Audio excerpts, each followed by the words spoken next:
You're listening to BQN. Assimilate the audio.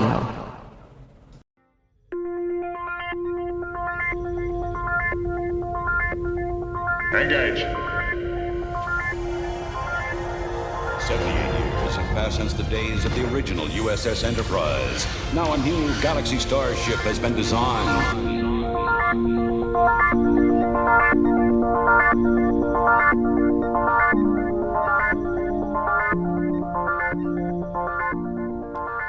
Transporter Chief, beam our listeners aboard.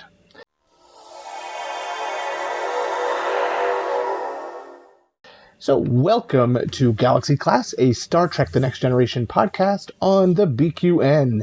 I am your host, Diplomatic Standard Bearer Kevin Scarf. With me today is the head of speed editing, Mr. Joseph Keegan. Hello. Hi, Kevin. How are you? I am wonderful. Okay. Speed editing. Well, How fast can you edit? Apparently very fast. That's good. So we had episode 91 yesterday, and yesterday arrived and I had barely started. So that entire week ran away with me from family commitments and having the head cold, which is a type of coronavirus. Which is also not cured in the 24th century, according to Dr. Beverly. Yes, I just kind of felt miserable all week, and then school's still on, and was busy, and I was like, ugh. So yeah, this morning I felt okay, and I thought, I'm just going to edit this beast. 1 hour, 7 minutes was edited in like 2 hours. So I was like, whew, Speedy Gonzalez. Golf clap for that. Thank you. Slow two-finger clap. Thank you, listeners. So what's happening with you, Kevin? Well, I am getting into the summer groove, mowing the lawn. And summer theater is happening, so I am seeing a lot of shows now. I'm not in any more shows this summer, except for our improv group, which we do. We're doing some fun weekly stuff for a resort. I'd been threatening that I was going to be doing clowning, and it's starting. I did an event last week in this little village, the village where I did the disaster play, Cookstown. They have an event every year called the Wingding. And like the font? It's an kind of, yes. The whole purpose of the Cookstown Wingding, though, is for everyone in town to have like a garage sale or a lawn sale, and everybody in town brings out their stuff and puts it out on the street and sells their wares, and people come from all over to wander the village and buy other people's junk. And so the theater that I work with, we use it as a major fundraising event, and we sell strawberry shortcake on the street. So I went out in my clown character persona, hauling strawberry shortcake around the streets of Cookstown and selling it to the people who were looking to buy, widgets and woodworking and other things that start with W. Oh, so is that the theme? It has to start with W, doesn't? Oh, that was just me being alliterative. I see. Very clever. Yeah. No, just what would you call it? Is there a special name for like a yard sale in Scotland? Okay. Do you have those? Where you just sell your stuff? We have like car boot sales where you turn up with your car and you sell things from your boot, like old junk that's been in your loft or your attic for years. Do we? Having a yard sale or a garage sale, if you're American, nobody does that here. Huh. I think people would just look at you weirdly. Well, in the village of Cookstown, everybody has their garage sale on the same day. And, that's hilarious. And people come in from miles around just to buy other people's one junk. day of the year where all the junk in the town just gets shuffled around to other houses. Exactly. A junk swap. Oh, like a jumble sale. If it was indoors, we would call it a jumble sale. Where you bring there'd be like a bake sale and you'd bring your junk to sell, I suppose. Yeah. That is interesting. Yeah, it was fun. Okay, I have to ask also, what is strawberry shortcake? Oh, you've never had strawberry Well, shortcake? no, I'm not saying I've never had it. I'm just saying that we've probably got something that is the same as it, but we call it something different. So, it's a very simple dessert. Mm-hmm. It's a pound cake, like a plain... Oh, hold on, no, what's a pound cake? Like a white cake, just like a sponge. Almost like, yeah, a Madeira sponge. cake, like a denser sponge. Yeah. Okay. Or it doesn't have to be dense. It could be an angel food cake. Okay. Any kind of white cake. Okay. Is the base. Mm-hmm. And then you take strawberries and you cut them up, put sugar on them so you get like that kind of a syrup with the strawberries. Yeah. And when you sugar berries, you get nice juice. And you just pour that all over the white cake and you top it with whipped cream. Oh, okay. It's very simple, but it is one of my all-time favorite desserts. It sounds delicious. I don't know what you call that. I suppose the closest thing would be like a Victoria sponge, but it's more of a sandwich cake. So you get 2 layers of sponge, and sandwiched in between them is whipped cream and usually a strawberry jam, like a preserve. So I suppose but I think it's just a single layer, your shortcake. Mm-hmm. Okay, interesting. Yeah. And strawberries are in season here in June. June is with it's still a little bit early for strawberries to be the ones we used at the fundraiser were not local, but within the next 2 weeks, the local berries will be in season, and they are the best tasting things ever. I will buy. Did you use the strawberries grown in Argentina, packaged in Thailand, imported to Canada? They were California berries. Oh, okay, so we got berries from California. A smaller climate impact then. Yeah, slightly smaller, but yeah. Cool. So, no, the reason I ask about the cake is because I discovered something from here that I'd never heard of. Pink and white. Pink and white cake? I still don't really know what it is. So imagine biscuit base. Now you pound up biscuits, mix them with butter, and you got like a cheesecake base. And then white stuff. I think mostly white coconut. Stuff. Okay. Like a coconutty, fondant-y thing. And then similar, but pink stuff on top. It's called pink and white. Oh. I'd never heard of it. It sounds tasty. I like pink and white. Still confused by it. But how can you have lived in a country and never heard of like something everybody else from where you're from has heard of? Very confused. Anyways. I don't know. Cool. But we are not really here to talk about cakes. No. But we should first check the communications array and see if we do have any feedback from our listeners. Logs accessed. Okay, so we've got some additional feedback from episode 90, which was our Kevin and James interview on cosplay, from Nadeem Bayati.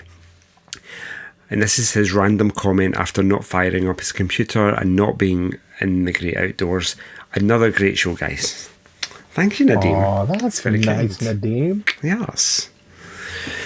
And then Amy asked him if he cosplays himself, and he responded, "Not really, but I am in awe of those who do." That means he's in awe of us, really. I guess because it's not that hard to do. Because it's not.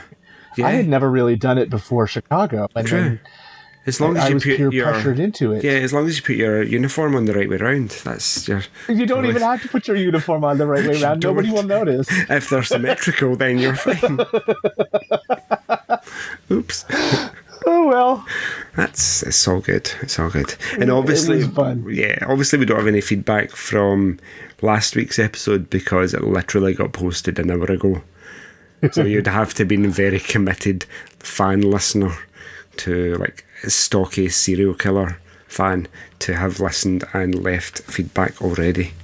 And if you have, I'm really sorry, you're not a serial killer or a psycho. I'm sure you're lovely. Well, then let's move along to our main discussion topic, shall we? Let's do that. This is the captain. Senior officers will report to my ready room immediately. So we're going back to a series that we started a while ago and haven't come back to in a bit, and it is one of our quality check episodes where we are going to look at the best and worst episodes of a season of Next Generation. In this case, it is Season 6. Do you have any thoughts on season 6 as a whole before we get into the nitty-gritty here, Joe? Well, just to point out that season 5 quality check was at Galaxy Class episode 27. Oh, it has been a while. It's been well over a year since we did quality check. So, yeah, been a bit remiss with our quality checks. About season 6 in general, it's a really strong season. Yeah. But like season 6 and season 7, they knew what they were doing, they knew their characters, they knew where they wanted plots to go. Yeah, it's a really the season, I think, with the most two-parters in it as well. There's 4 two-parters? Yeah. It started and ended with two-parters, and then there were 2 full-length two-parters in the middle. Yeah. So, and even the ones that are not very highly rated, according to IMDb, are still highly rated according to IMDb. Yeah. You know that way you get people, like my dad won't watch anything, TV or movie, if it's got an IMDb rating of like 5 or less. He just won't watch it because he trusts everybody else's opinion to say it's rubbish. And I'm like, that's dangerous. Very dangerous, because you're going to miss out. You might not watch anything. Yeah, you're going to miss out on a whole lot of the number of review bombs that shows get. Did you hear about Ms. Marvel this week? No, I did watch 15 minutes of an episode when I was going to bed and fell asleep. And it seemed I was quite enjoying the 15 minutes I saw. It's quite a fun show, but it got review bombed on IMDb this week. I'm assuming because it's a Muslim character. And a girl. Right. Ugh, seriously. Yeah. So you can't always trust the IMDb ratings, but I think with a 30-year-old show like Next Generation, I think we're pretty much past all that. I think like the worst rated has got a score of 5.8, and that was Man of the People. Yeah, I can see where people are coming from there. Is that the mind rapey one where Deanna ages? It becomes all crazy. Okay. Yes. Yeah, it's not one of my favourites, but it is what it is. Yeah, it is what it is. It is what it is. And then the top-rated episode of season 6, I think, is a classic. So maybe the best Q episode. Yeah, do you know what? See the top 2 or the joint first place, because there's 2 with a score of 8.9. Yes, that's true. They are, neither of them are in my top 4 or 5 for the season. No, but we'll talk about that later, I'm sure. Okay. So where should we start then? Where are we going to start? Did you want to talk about? I took I just copied this outline from season 5 outline, and just replaced the table. Identify top 10 worst episodes according to IMDb. So should we list those? Will we just like talk about them briefly, and then we can talk about our favourites? Okay. Yeah. So, like we said, the episode with the lowest rating on IMDb from season 6 is Man of the People, which is I get. Yeah, I kind of rate Star Trek episodes on when you say the name, do I instantly recognise them or not? If I do, then in my mind it's a strong episode. But like but not necessarily always for the right reasons. Like I knew what Man of the People was, and I was like, oh, I know what this is because it was pretty bad. I think it's pretty bad, and I am putting my feelings out there. I do not care for Man of the People. True. I always, just to randomly name 2 episodes, I always get mixed up with Schisms and Frame of Mind. Yes. I get the 2. I think Frame of Mind should be called Schisms. Is that right? Yeah, I totally get where you are coming from there. Frame of Mind is the one where Riker is in a play that he can't escape from, right? No one knows what that's about. Not even the people that wrote it. And Schisms is the one with the holodeck show me a table, like make it a metal table and incline it, and then put the clicky voices in. They're all getting kidnapped by subspace aliens while they sleep. Yes. One of the creepiest. That and the end of Conspiracy. Do you remember season with the aliens that took over and you got that kind of Morse code subspace signal, homing signal being sent out to a distant part of the galaxy? That was super creepy. Surprised that plotline hasn't been picked up. Maybe that's the plot of season 3 of Picard. That's why everybody comes back together. Oh, that'd be so good. Wouldn't that be good? I hope I'm still alive when season 3 of Picard comes out. Isn't it coming this fall? Yeah, but I'm always worried that I'm going to die before seeing all the things I want to see, because this year's a big year for movies and TV shows. There's loads of stuff that I've been waiting for forever. Next is Aquiel, which isn't a story about a mermaid. It's a story about a woman who lives aboard a subspace relay station. And do you know what? In my mind, she gets murdered. And then they have to investigate who murdered her. But it's not. It's somebody else that gets murdered. And then she's accused of the murder. Yes, that's right. But I don't know. It doesn't. I've got a weird kind of corrupted memory of that. And doesn't Geordi fall for her? Of course he does. Because it's a really inappropriate relationship. So Geordi's going to fall for her. That's got a score of 6.1, which is 61% on a test, which here is good. Yeah, it's pretty good here too. And they're the only 2 episodes with a score lower than 7. Yeah, that's true. So next comes Suspicions. These one-word titles really don't evoke a lot, do they? No. So Suspicions is the episode where Dr. Crusher has to violate Starfleet medical regulations and ethics because a Ferengi scientist on board the ship has died. Yes, Dr. Crusher is amazing in this. Yeah. She does lots of non-medical sciencey stuff and then steals a shuttlecraft and flies into a star and then gets beaten up but beats up the guy, and she's very kick-ass. Yes. I, interestingly, before we started recording, I watched all the little 30-second trailers on TrekCore. Oh, yes. But it was super low quality. I beamed them up onto my big TV, and it was like watching, I don't know, a 16-bit cartoon. It was very dodgy. That's funny. Then we have A Realm of Fear, which has a score of 7.3. Realm of Fear is Barclay is convinced there's some kind of creatures in the transporter beam. And it turns out he's right, but it's the crew of some ship that got destroyed or something. Yes. When they're in orbit. They look like worms with giant jaws when they're in the transporter beam, right? Yes. And everybody just assumes it's part of his hypochondria, and he thinks he's got some new space sickness.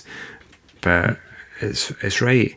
And that's a stupid episode, because we all know that when you get transported, your molecules and all your atoms get disassembled and you get transferred into energy, and then you get beamed to a location and reconstituted.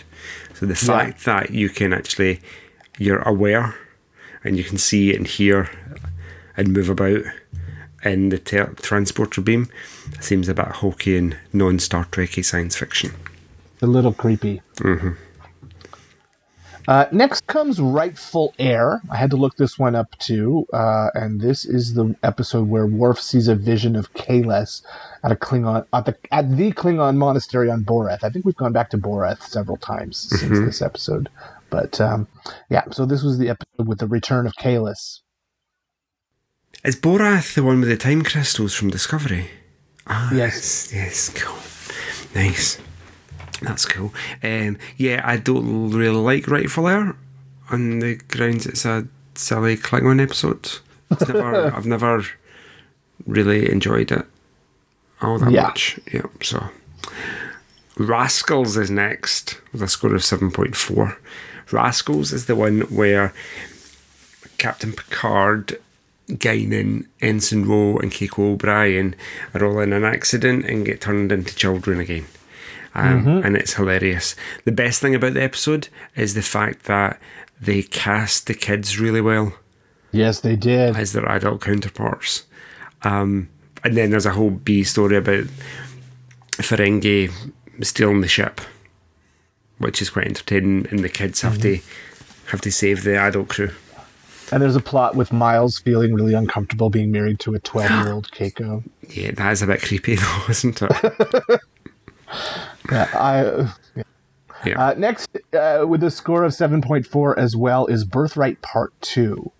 Now, Part 1 had 2 plot lines. I think we talked about this. I think we did this Birthright in a battle, didn't we? Part 1 had 2 plot lines, one with Data and Dr. Bashir. Mm-hmm. And then there was the plot with Worf going off to this planet that had Klingons and Romulans living on it. Mm-hmm. Whereas Part 2, the Data plot must have been finished because it's only Worf on the Klingon Romulan world. That is very true. The best thing about this episode, well, not this episode, the Part 1 part, is the fact that we see Deep Space Nine, it's all been restored in high definition Blu-ray beautifulness. Part 2, I think Part 2 scored less highly because it purely focused on the Klingon Romulan storyline and Worf's adventure. Yes. And what was it? It was excuse me. It was a Romulan prison camp. Yes. Klingon prisoners, but they'd been there for so long that the Klingons and Romulans had started developing relationships and having families and things. So the Klingons that were there just didn't want to leave because that was home now. Yep. Okay. Next up, we have True Q, where we see, what's her name? Amanda Rogers. Amanda. Yeah. Yep. Who is a young... She's just out of high school or college. She wants to be a scientist. Is she going to go into Starfleet? We're not really sure. Turns out she's a Q. And Q appears to try and get her to go back or kill her if she refuses. The best thing about this episode is the puppies. Yes. I think. And also there's a scene where do they not stand on the back of the saucer section outside? And they're looking down towards the warp nacelles. I think that's just a really cool idea of standing outside of the ship without a spacesuit on. It's really cool. Did they do it? Oh, they did that in Strange New Worlds a couple of weeks ago. Yes. They created a shielded section and they walked out on the hull to sign the scorch mark. It was Una and La'an. Una and La'an. Yep. La'an, Noonien Singh and Una Chin Riley. Look at us knowing our new characters. Whew, we're good. Next comes The Quality of Life, which is the episode where Data discovers that a group of exocomp robots might be alive. So this is the origin of Peanut Hamper. It is, yes, it is from Lord X. That's so true. I like this episode, I think. It reminds me of, it always makes me think about new technology and laws being created to govern the new technology. How political thinking and laws always take a while to catch up. They're very slow-moving machines, but technology is very fast. So the internet and social media just runs riot, and then laws have to catch up to deal with people's behaviour. So everything like that, and it reminds me of that, because technology is amazing, but it can be used for nefarious purposes. Good episode. Score of 7.5. Yeah, I mean, we're talking good episodes here to be in the bottom 10. Yeah. The last one that's in the bottom 10 is Schisms. Schisms is the one where they want to make a table on the holodeck, and they want to it turns out it's a wooden table, but then it becomes a dentist's chair, and there's curvy scissors on it, and then there's clickiness, and then there's a light pointing down like a spotlight in your face. It's a really super creepy episode. That's not really what the episode's about. It's about the crew being captured and abducted kidnapped in the middle of the night. Like aliens on Earth do with our listeners, maybe. I think one of two of the most creepiest episodes of TNG. Agreed. Yeah. Now the next two episodes have the same score as Schisms. They just happen to fall later in the season. I think that's the top 10. That was the bottom 10, wasn't it? The bottom 10, yes. Yeah. But Fistful of Datas and Lessons both have the same score. Oh, right. Okay, so the joint. So the bottom 10 is really a 12. They have scores of 7.6. True, yeah, okay. That's so, but a Fistful of Datas, that's the one where Data's programming goes a little off and he's locked into the ship's computers and ends up playing all the bad guys in the holodeck Western story of the ancient West that Alexander and his father are playing. Yeah, they're not experimenting with having Data more tied into the ship's computer, so in the event of some disaster he can take over functions. So his program ends up, there's a glitch in his program and ends up in the computer and he appears in lots of places. And I know if Amy were here, she would really be promoting that episode because Deanna plays a kick-ass Western hero. Right? That's true. I think this might be the episode of TNG that I'm least familiar with. Really? I think so. I saw the trailer for it and I was like, oh, it's been a million bajillion years since I've seen this episode. I may have to watch it tonight. I kind of roughly know what it's about, but don't really get it. I think what's stopping me is the fact that Alexander features in it. And apart from Rascals, children in Star Trek don't really work. I think. And then the last episode that has the same score is Lessons. And that is our episode where Picard falls in love with Nella Darren. I am refusing to put Lessons in the bottom 10/12. It's not happening. I don't care. You love Lessons? Do you remember what I said about the top two? Yes, that they're not in your top of this season. Yes. Well, take from that what you will. Interesting. Oh, thanks. Interesting. Anyway, that's your quote-unquote bottom 10/12. Interesting. What highlights do we have of the season? For you. What highlights do we have? What's your top two, say? From the whole season or from those bottom 10? Let's go from the whole season. From the whole season, I think there's so many highlights in here. The return of Scotty in Relics. Yeah. I love that. Deanna undercover as a Romulan in Base of the Enemy. Yes. There Are Four Lights. Chain of Command. Okay. Those are moments that jump out at me right here. Just looking at the list of episodes. Okay, I think for How about me, you? My favourites are going to be... I quite enjoy Timescape. The one that Enterprise and the Romulans are kind of stopped in time in a battle and there's a runabout that Data and Geordi, Troy and Picard are returning from some kind of a symposium somewhere, and they have to discover what's gone wrong with time. I think that's a very good episode. Lessons, because I play the piano, and I'm a Nella Darren, Jean-Luc Picard shipper. I love them together, and the chase. I think the chase for me might be one of the best episodes of Star Trek. Really? I love the whole Indiana Jones type adventure. It's not Indiana Jones. He's not wearing a hat. You don't think of it as silly? No, not in the slightest.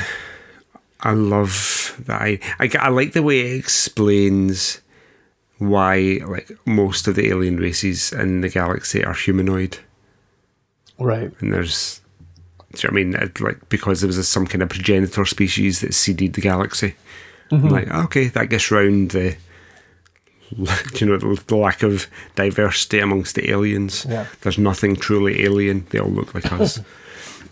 So yeah, I think that's my highlights of the season. Now, I also want to highlight an episode that is in the bottom 10 that I love, and that's Rascals. I think that show is great. Yes. I love when the show doesn't take itself too seriously. Mm-hmm. I love how well they cast the kids who played Picard and Ro and Guinan and Pico. They are fantastic. The scene where Kid Picard has to pretend to be Riker's son cracks me up every time. Mm-hmm. I want to see my father now. Yeah, it's brilliant. Yeah, so fun. And then the personal squabbles of the O'Briens and Guinan just embracing being a child again and trying to convince Ro that there is some merit in being 10 years old again. I love it. The random gibberish technobabble that Riker makes up when he's trying to teach the Ferengi how to work the ship. It's nonsensically genius. I agree. Yeah, but you know what? A score of 7.4 out of 10 is not a bad score. It's a solid episode. And I think look at most of the episodes, they're within 1 point of each other, 1 or 2 points. Sure. So you can't really. We're picking it. Yeah. Tiny threads. No episode has scored over 9. The highest ranking is 8.9 for Tapestry and Chain of Command Part 2. If Amy was here, she would give us some math moments and do the mean and the median. But did you want back into that as well? What is the average score? What is the average score for a season 6 episode? It's got to be probably, just guessing by looking at these numbers, it's got to be somewhere around 7.5, I would think. Okay, we're going for 7.5. The average is 7.8. Oh, wow. It's higher than I thought. Yeah.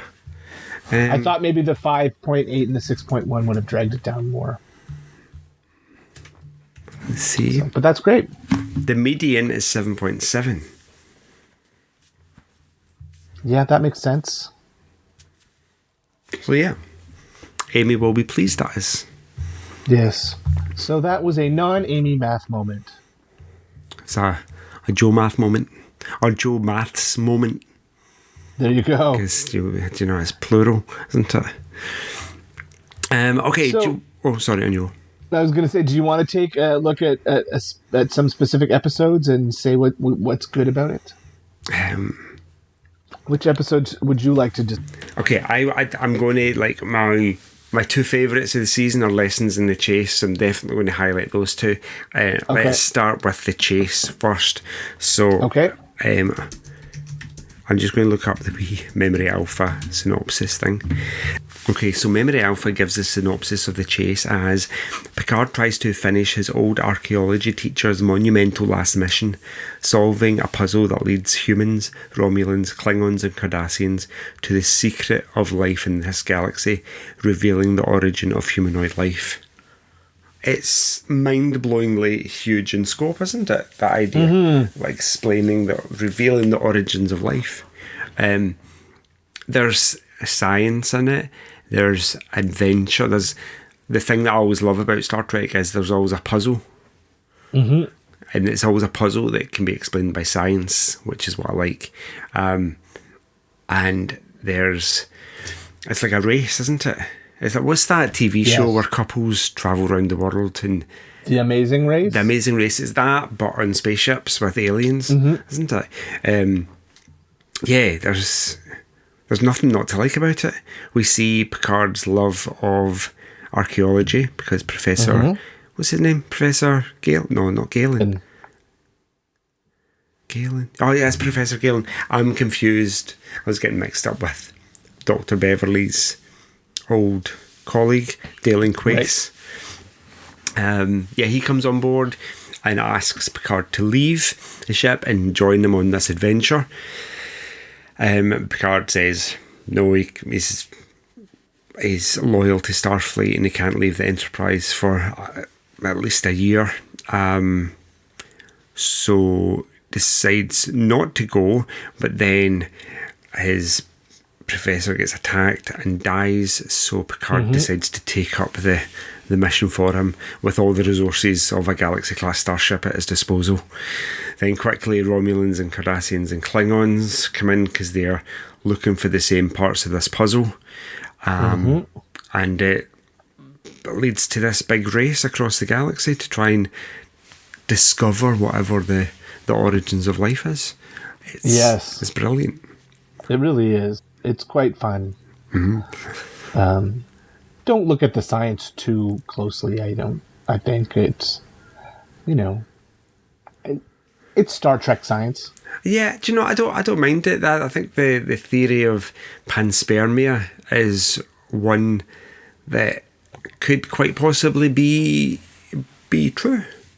It might be the way life, the genesis of life on Earth. Was it some kind of asteroid or comet that impacted, that brought along those organic molecules that we needed for life? I'm not sure. I love the this. Is this the first time that the actress Salome Jens is on Star Trek? She is the female founder on Deep Space Nine. She is, and her makeup is quite similar as the progenitors here. It is very much so. I think if they were really smart, they would have tied them in somehow. But the founders are very specifically not humanoid. True. Yeah. But are the progenitor species humanoid? Yes, isn't that what they said? That's why the Klingons, the Romulans, the Cardassians, and the humans all have the same basic shape. Right? I know, but did they maybe evolve into changelings? No, I don't know. Maybe, I don't know. But it'd be nice if they were linked in some way, but they're not. Yeah. Just the makeup's very similar and played by the same actress. I love the fact they turned the tricorder into a holographic projector. The wee ancient program kind of reconfigures the diode on the tricorder. Yep. And makes it a really cool piece of kit. That's fun. Yeah. All in all, it's a very, very fun episode. That's why it's one of my favourites. Yeah. What about one of yours? One of mine. Well, let's talk about. What will we talk about? Let's talk about relics. Okay. I like relics a lot. I like because Next Gen didn't really talk about the original series very often. No. There were very, very few callbacks to that show. And this one was all about looking back, right? I thought it was great to see Scotty again. There's some, again, hokey Star Trek science here. The transporter buffer that he kept himself alive in for 75 years. And there's the whole concept of the Dyson sphere that surrounds the star that we never come back to ever again. No. We know nothing about the people who built it or why it was there or why this particular star. But it's a very, very cool concept. We get the holographic, quote unquote, holographic recreation, the original Enterprise bridge. there's just really so much to like about this episode. Mm-hmm. Plus, the story is about just trying to feel useful, and it's about how we as a society look at our aging and elderly population, right? That's very true. So it's got a really great Star Trek moral and message to it as well. Yeah. He's a man out of time. And he's trying to adapt to living in a vastly different civilization because all the technology is really different. Love the Dyson Sphere. It's gorgeous, isn't it? Dyson spheres are crazy difficult to build. Even if you have the technology to actually construct something, the amount of resources that you need. Yeah. You would very soon run out of resources by cannibalizing all the planets in your system. It wouldn't even scratch the surface of building a little bit of the shell of the Dyson Sphere. So you'd have to go to many different systems in your local neighbourhood of stars and just cannibalize them all for materials. Yeah. I love that idea that you could build, capture all the energy from your star, and utilise it, because that's vast amounts of energy. What do they need that much energy for? Who knows? Do they have lots of solar batteries that power their spaceships? I have no idea. But obviously they're all dead because there was a problem with the star and they all got irradiated. Surely if you have the ability to build a Dyson Sphere, you potentially have the ability to fix your star. Or you would think. If you don't, then you maybe have the ability to know that it's going to happen and escape before anything bad happens. Interesting. Is this the second time we've had an original series cast member in? Is this before Unification or after? It's after. At Unification Season 5. Yeah. So we had McCoy in Encounter at Farpoint and Spock in Unification. And we had Sarek too. Oh, yeah, of course. Twice in Sarek and then in Unification. Interesting. I quite enjoy this episode. I think is Geordie quite annoying and disrespectful. He is. Yeah, it's not really like him. No, he's just getting frustrated. And Scotty's a bit of his time, isn't he, in terms of dealing with Troy. She not get called lassie at one point? Yes. Like that's what all Scottish people say. No. Yeah. But no, apart from all those little niggly points, because it is of its time, it's a strong, solid episode. I've never asked you, as a Scottish person, how you feel about the character of Mr. Scott. I don't really see him as being Scottish, really. No? No. He just pretends to be Scottish? Well, yeah, he's Canadian, isn't he? He is Canadian. A Canadian guy in an American TV show playing a Scottish guy with a kind of vague semblance of a Scottish accent. I don't think I watched it for him being from Scotland. The only, I think, when did we see his most Scottishness? Maybe when Spock died and he's in his kilt playing the bagpipes. But apart from that, it was just had a weird accent. Well, there's also the stereotype that he drinks a lot. It's not a stereotype. Yeah. I'm not he's not one of my favourites, but yeah, he's from Scotland. All the cool people are from Scotland. There are no Canadians in the crews of any of our shows, like Canadian characters. So for Scotland to have one, that's pretty good. Riker's Canadian? No, he's from Alaska. Yeah, you did the end of the joke. Nice. Okay, let me pick my second one. And it has to be lessons. Has to be lessons, doesn't it? Yeah. Again, it's got lots of science in it. They're called to an outpost on a planet, and there's a regular series of firestorms that happen because of science and the sun and the weather and stuff. And so they have to go and save the outpost, either beam them all up or rescue them some way, and it all goes horribly awry. The B storyline is Picard getting to know the new person in astrophysics, Lieutenant Commander Neladarin, who it turns out is a concert pianist, as well as somebody that has the ability to detect star systems that won't form for another 4 billion years or something. So she's a super smart cookie. Looks like she fell straight out of Victorian times and put on a Starfleet uniform, because they've styled her in a way that they think Picard might like. And they very quickly develop this relationship. And they have music in common. Picard with his Reskin flute and Neladarin with her piano.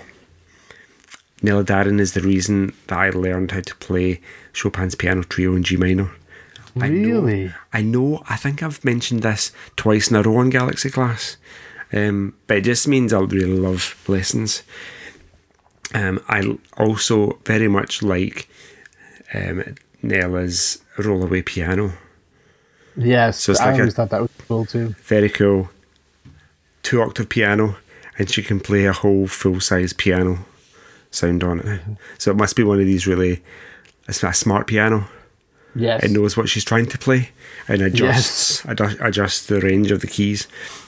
That's very cool. My friend actually has a rollaway piano. Oh, such things exist. Yeah, but they're really rubbish. Yeah, I can imagine. Like, really bad. I would have been more impressed if she had had one of those giant-sized pianos, like in the movie Big, where they have to jump on the keys. That would have been awesome. Can you imagine Neladarin and Captain Picard doing the Heart and Soul? Yeah. That'd be cool. What movie was that in? Big? Tom Hanks? Big. Yeah, so it was. So, lessons. Turns out they can't stay together because Picard's a scaredy cat and doesn't want to put her in dangerous. Send her to her death. Yeah, put her in a position where she could die on an away mission. And so they decide to call it off. And does she leave the ship, or do we just never hear of her again? I think she transfers out, I believe. Imagine being put in that position. We felt you had to transfer out of the Federation or Starfleet's flagship just because you couldn't have a romantic relationship with the captain. Yeah, there's nothing I don't like about this episode. With the exception of the fact that I really like Picard and Beverly together. I mean, she does remind me a lot of Beverly. Yeah, she's a strong, intelligent, independent woman. They're scientists. Lessons got 7.6 on IMDb. Yeah. Well, should we talk about one more, or do you think that's enough? I've gone on about Rascals already, so I feel like we've talked about, because if I was going to talk about a second episode, I would talk about Rascals. And I feel like we've already sort of gone over what Rascals is all about. Why don't we... Yeah, we have, but why don't we talk about one we both like? Okay. And that is... Or we could talk about one that we know Annie's going to like, and that'd be Face of the Enemy. Yeah, I was going to say Face of the Enemy. We both like Face of the Enemy. And Amy likes it as well. So, yeah, let's talk about Face of the Enemy. Face of the Enemy. That's a good one. That one has a score of 8. I love this episode. I love seeing Deanna take on responsibilities and put into situations that she's not in control, because we one thing we do know about Deanna is she likes to be in control of situations, and she feels like she always is because she has that insight into people, right? Mm-hmm. And for her to be put into this position really throws her off, and it's fun to see her off balance. Yes, she's put into positions where she's normally really nice, isn't she? Yes. That's one thing we know about her, but she's put into positions in this episode where she has to be kind of ruthless almost, and really commanding and threatening in a way. Yes. Like, if I am Talshia, if you do not do what I say, I will murder your whole family. I make you watch. That kind of, there's a sinisterness to it, and she plays it all in her eyes because she's covered up with all this Romulan makeup. We see as viewers, we see the fear in her eyes, and then there's a resolve and a resilience to actually, okay, I'm in this situation, how am I going to Starfleet my way out of it and use all my training and all my faculties? What is the episode about? So Deanna wakes up. Yeah. Like, we don't know what's going on at the beginning. Deanna wakes up in a dark room, and she sees the Romulan logo, doesn't she, on the wall, and lights? No, the first thing she sees is herself in the mirror. Oh, does she? Do we see the Romulan logo? We might see it on the wall, and we're like, ooh. And then she looks in the mirror and sees herself as a Romulan. Mm-hmm. And then the wee dude comes in. Is it Scott McDonald? Yes. Who played Tosk in Deep Space Nine, who we interviewed on Galaxy Class Episode 1. Yes. Yes. He is playing Nivek. He is, yes. And so the whole idea is that Nivek has smuggled on board defectors, like half of the Romulan High Council or something like that. Yes. And they're trying to smuggle them to the Federation so they can defect. And Troy gets kidnapped and gets made up to be a Tal Shiar officer so that she can obviously command the commander of the ship to do their bidding and get them out. Because they're hiding the Romulan senators inside cargo containers. That's right, in the cargo bay, yeah. I think my favourite part of the episode is where we see the Enterprise approach the Romulan ship and they open a hailing channel, and there's Riker and Picard on the bridge through the view screen, and they see Troy, and it's like, oh no, what do we do? Computer mute. It's like, don't anybody give her away. Yeah. That's got you. I think that whole scene's got you sitting on the edge of your seat. Yeah. No, it's a really great, tense episode with some great back and forth between the Romulans and Picard. I think it might be the best Troy episode. I don't think it might be. It is. I think it is the best Troy episode of the whole season. I think we're speaking for Amy Nelson. On behalf of her. I can never speak for Amy Nelson. Let's go out on a limb. Yeah, I'm sure she wouldn't mind. If we're wrong, we'll get told next week. Oh, we will be told. We will be told under no uncertain terms that we are entirely wrong. But I agree with you. I reckon this is going to be one of Amy's favourite Troy episodes. Yeah. And I love the commander of the Romulan ship. The captain. She's great. I think they are very well matched. Yes. I don't know who plays her, but I recognise her. I'm sure she's been in Star Trek before. Yes. She is played by the same actress who played... It was Carolyn Seymour. She also played Marasta Yale in the episode First Contact. Yeah, the science minister. Who ends up leaving, doesn't she? Yes. She leaves on the Enterprise and we never hear from her again. Yeah. Like the woman from Star Trek 4. Yes. The Whale Woman. She also played a different Romulan in the episode Contagion. Mm-hmm. She played some Commander Terrace. And she played Mrs. Templeton on Voyager, who was one of the holodeck characters from Janeway's holo novel. Oh, yeah, she was like the housekeeper, and Janeway was the tutor, the nanny. Yeah. Yes. Mm-hmm.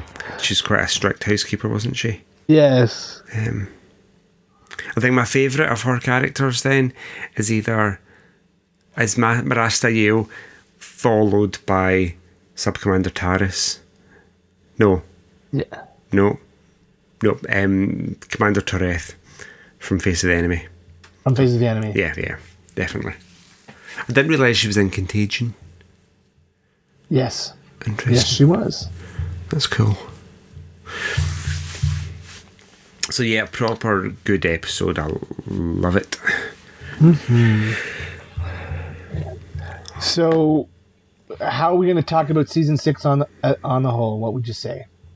I think it's a really final thoughts on season 6. Yeah, there's not much not to like about season 6. A couple of things which I might have, like, if I'm a completionist, so if I'm going to do something, I'm going to watch it all, so I will watch Man of the People and Aquile because of that.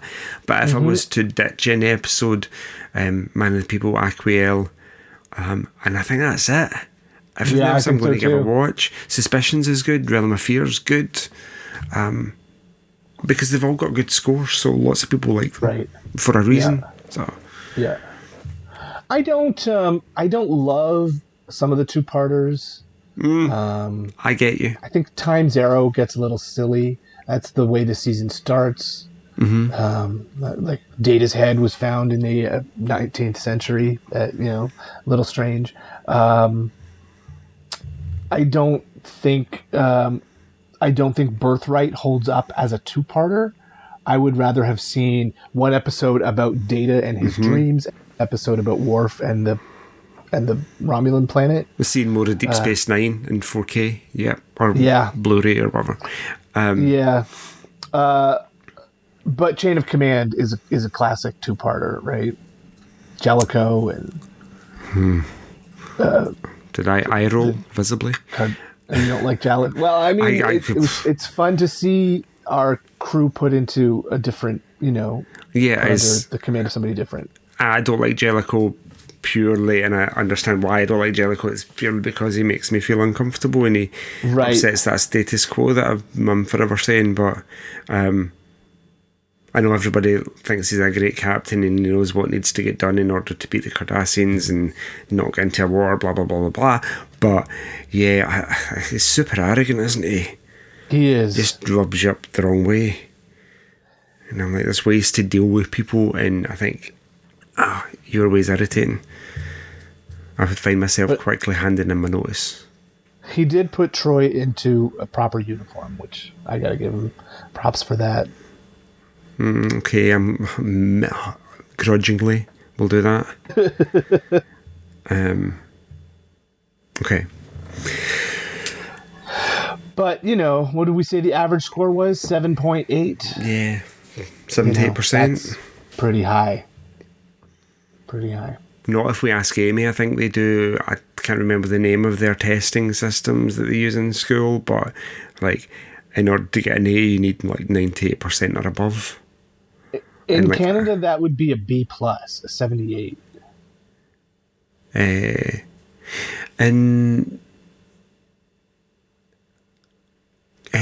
what would it be here? 78% would be an A. So A is 70 and above, B's 60 to 69, C's 50 to 59. Here is an 80 or above. I remember from when I was in high school, many years ago. Yeah, it was 80 and above. A. So a 78 would be a B+. Did numbers go that high when you were at school? Back in the dawn of time. They had just added 3-digit numbers. Whoa. Yeah. Interesting. So. Weird thing in the UK just now to like totally sidestep Star Trek. The the UK government, there's been talk of them bringing back imperial measurements. I heard that. I'm like, seriously? Did we learn nothing from the Trump administration? and what not to do? Yeah. Like, yeah. Why fix something that isn't broke? Exactly. Metric makes sense. It's powers of 10. Well, it's like us over here. Like in Canada, we have the metric system too. We use it for road signs. Everything's measured in kilometers and kilometers per hour. We use it for temperature because the Celsius scale just makes more sense. Mm-hmm. You know, technically, meat and vegetables at the grocery store are measured in kilograms, but everybody uses pounds. You know. Oh, okay. Height, we still measure in imperial. I don't know how tall I am in centimeters, but I do know that I'm just under 6 feet tall. Yeah. You know, so we just sort of go back and forth using whatever. And all of our like building materials and stuff is still measured in feet and inches. Yeah, that's interesting. I think we're kind of similar in that there's still a weird imperial hangover lingering about. Yeah. All our road signs, all distances, our whole highway code is all still in imperial units. Oh, really? Yeah.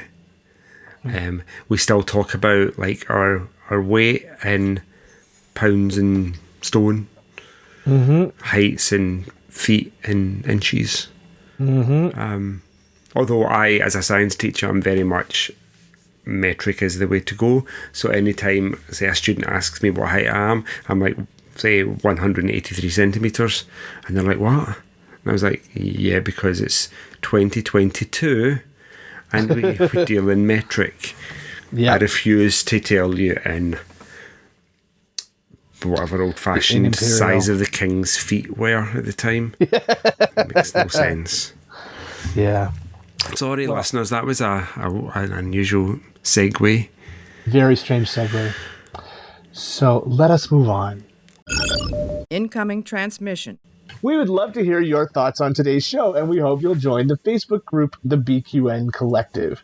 If you were already on the Federation Council Chambers, you're already there. You won't have to join a new group. You can also follow us on Twitter at GalaxyClassPod. And on Instagram at BQN Podcasts. I think that's right. Please hit the subscribe button on Apple Podcasts or wherever you get your podcasts and leave us a star rating and written review. That helps others to find the show. So Kevin, where can people find you when you're not shooting up the saloon? Oh, well, that doesn't happen all that frequently. My guns are all registered and locked away, so I can't get to them. But if I'm not doing that, you can find me on True North Nerds, a fortnightly podcast about general nerdity, mostly Marvel and Star Wars lately, because there's been a lot of that. You can also find me on Stage Whispers, the local theater podcast that comes out twice a month. I won't say bi-weekly because it's not. It's twice a month we release that show. And fortnightly. Lots of stuff. What's that? Fortnightly. It's not quite fortnightly because sometimes it's 3 weeks in between episodes, depending on how many Fridays. It comes out on the second and fourth Friday of each month. So it depends on how many Fridays are in a month. Okay. What do we call that? There must be a single word term for that. It's twice a month, which could be bi-monthly. But bi-monthly also means every 2 months. No, I would go bi-monthly means... Oh. I think bi-monthly we don't have for a good word for it. No, we don't. I have to think about that. The second and fourth Fridays of each month, an episode of Stage Whispers comes out. So, Joe, where can people find you when you are traipsing around the galaxy, tracking down alien DNA strands? Well, that'd be such a cool adventure. I would do that on my runabout. I'm just traipsing about the galaxy in my little Danube-class runabout. Oh. Runabout for one, because I can manage that size of ship. And they're not small, they're like 30 metres long, so that's a good size. But even while I'm doing that, you can still get me. I'll have a subspace link back to Earth. So let's go for, you can email me at joepodcast.com, or you can tweet me on the Twitter, or I don't know, send me a telegram on the Insta at JoeyJoe77UK, and you can get me on the BQN Collective on Facebook. There you go. Previously on BQN. All Good Things, a Star Trek Universe podcast. Maybe Chekhov was an ensign while the first season was happening, and then he got promoted, and so he got screen time. Oh, look at you making it all work. Headcanon. All right. He was there on the ship. Maybe he was in the bathroom whenever the camera was on. I don't know. Yeah. Mickey's Marvels, a Disney podcast. He believes in his own purpose. Mm-hmm. That's basically what it is. He's not a cult leader because he drew a card from a Cracker Jack box. He believed in the god of Amit, and he believed that he was the guy. He was the one, and Amit was the right one to follow. Listen to me, and follow my ways. Infinite Diversity, a Star Trek Universe podcast. All very interesting and very, very Star Trek-y to kind of just hit you on the head with a little bit.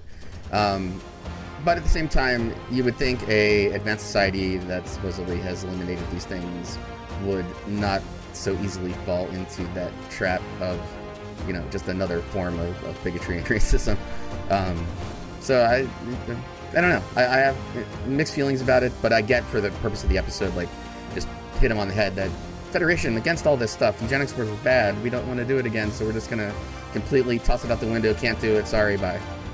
You will find these and more of your favorite podcasts on BQN.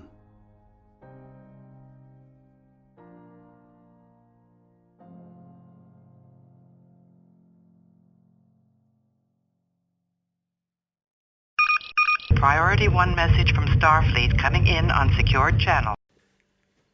Now, if you'd like to help us keep all of our shows coming to you each week, you can become a patron of the network on Patreon. We are putting out more exclusive content for our patrons, like Screen or Amy's Math Moments, that you won't want to miss. With a monthly Patreon subscription of $5 or more, you can join our meetings of the Hive Mind on the second Saturday of each month. That's today as we record this, so if you happen to be listening to it somehow before we release it, you might be able to join our discussion this afternoon. Watch your Patreon messages for details. So if you feel so inclined, please check out all the details at patreon.com/BQN. A huge shout out to our very own associate producer, Mr. Jim McMahon. He runs our fantastic Trivia with Jim episodes, and we are so grateful for your support. At this time, we would like to give props to those instrumental for launching BQN. They are Mark White, Amy Nelson, Tony Robinson, and Ken Tripp. So thank you for beaming aboard the Galaxy class, and until next time. You're wondering who we are, why we have done this, how it has come that I stand before you, the image of a being from so long ago. Life evolved on my planet before all others in this part of the galaxy. We left our world, explored the stars, and found none like ourselves. Our civilization thrived for ages, but what is the life of one race compared to the vast stretches of cosmic time? We knew that one day we would be gone, that nothing of us would survive. So we left you. Our scientists seeded the primordial oceans of many worlds where life was in its infancy. The seed codes directed your evolution towards a physical form resembling ours. This body you see before you, which is, of course, shaped as yours is shaped, for you are the end result. The seed codes also contained this message, which we scattered in fragments on many different worlds. It was our hope that you would have to come together in fellowship and companionship to hear this message. And if you can see and hear me, our hope has been fulfilled. You are a monument not to our greatness, but to our existence. That was our wish. that you too would know life and would keep alive our memory. There is something of us in each of you, and so something of you in each other. Remember us. I need to see my father. I need to see him right now. I need to see him now. Stop it! You're hurting me. I want my father. I want my father. Great joy and happiness.